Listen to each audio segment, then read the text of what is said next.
So day three, March 13th, 2002. Like I wake up at like 6:30 in the morning. I put my tent away. I put my sleeping bag away, and I walk out onto the highway. And this is like right there, right before the Hoover Dam, but I can't see it yet.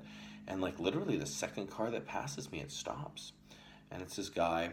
I think his name was Dave. He had one of those names, and does the old, gas, grass, or ass thing, either got money for gas, got some weed, or do you want to have sex, which I was going to give up none of those three. But I got in the car, and I remember the first thing I noticed was he had these fishing poles in the back seat. And I was like, oh, fishing poles. And he's like, yeah, I'm going to Phoenix to take my kids fishing. And it was funny because he gave me a timeline of when we were going to be at Phoenix. And I'm like doing math. I was like, that's like 2 hours way earlier than I thought. But we drove, and I remember like we got over the Hoover Dam. And the Hoover Dam was like, if you've never seen it, like a man-made objects, it's pretty phenomenal. It was quite a sight. And we kept driving. We got into Arizona, and we stopped at Kingsman. And I remember he just sat there and talked shit about all the desert rat people that live in Kingsman. And I remember that was kind of one of the first times like I was on the road. I would like look at these little cabins kind of in the middle off the highway and just kind of the middle of nowhere. And I got this real sense of like, what are these people's lives like? Because I grew up in Alaska. And you might see a cabin in the woods, but like you knew that crazy dude who lived in the woods. Like you didn't want to mess with him, some crazed trapper or something. And this guy Dave, I think he was like, his life was similar to the plot of Robert De Niro's character from The Fan with Wesley Snipes. Like his family had a business, and this guy screwed him over when his dad died, and he like lost all the money.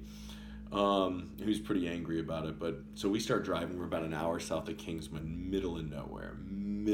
I have like a little Aquafina bottle of water, and he starts to talk about, I think he said something about Vietnam, but he mentioned something about being in college in Texas and how he was kicked out of college for saying he was Jesus.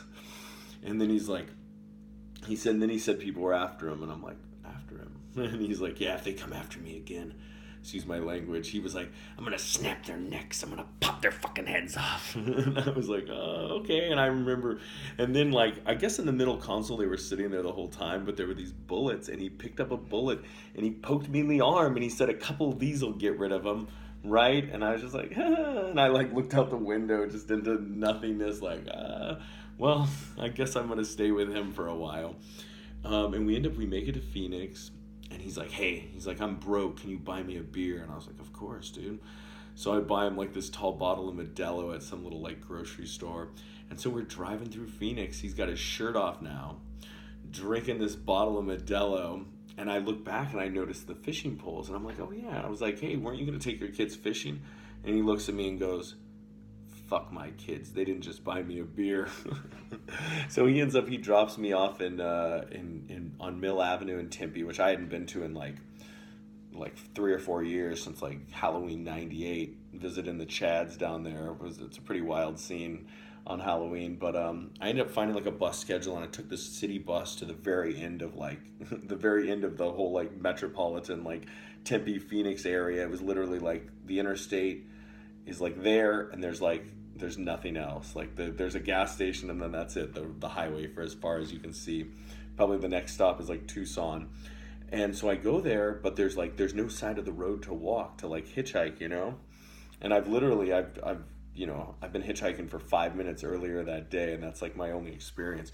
So they've got the cement railing there because they're doing construction, and there's a bunch of vehicles down there. So I just jump the thing and I start walking. I go, I guess I'm gonna walk until there's like an opening so I can get up there. And I'm already like going through water. I only had like a couple bottles, and all of a sudden in front of me I see this dude like a ways down, this like long hair guy, and it's this guy Matt. And Matt had seen me walking, and he drove down until there was a spot he could park and come and get me. And Matt had spent like a decade hitchhiking around America. So like to him, he had to stop, which is like the same with me. If I see somebody, I have to stop, And Matt was a cool dude. He drove me down to Tucson, and he told me, a little bit about like the rules of the road. But the one thing for sure that I remember the most was he told me a story about his friend escaping jail. He had a buddy. The guy was in a jail, and everybody in the jail had these like orange jumpsuits on. And orange was the color that all the guards looked for. And what this guy did was he took his jumpsuit and he stuck it in his toilet, and he put coffee grounds in there. And after a couple days, it actually stained it brown. And he literally just put on this thing and just walked out the front door. Like the guards were not looking for the color brown; they're only looking for this orange. And so this guy was on the like run for like 6 years, and eventually I think he like turned himself in. But yeah, we went to Tucson and we went to Third and Third, so Third Street and Third Avenue, and it was quite a scene. I met these like hippie kids. They were rainbow family, and they thought I was like some hippie dude too, you know. And they invited me to like come stay at this like house they were squatting in, which I'm not a fan of, like staying in and squatting in houses. I feel like that's how you get like hit over the head with a baseball bat, but you know that's just me.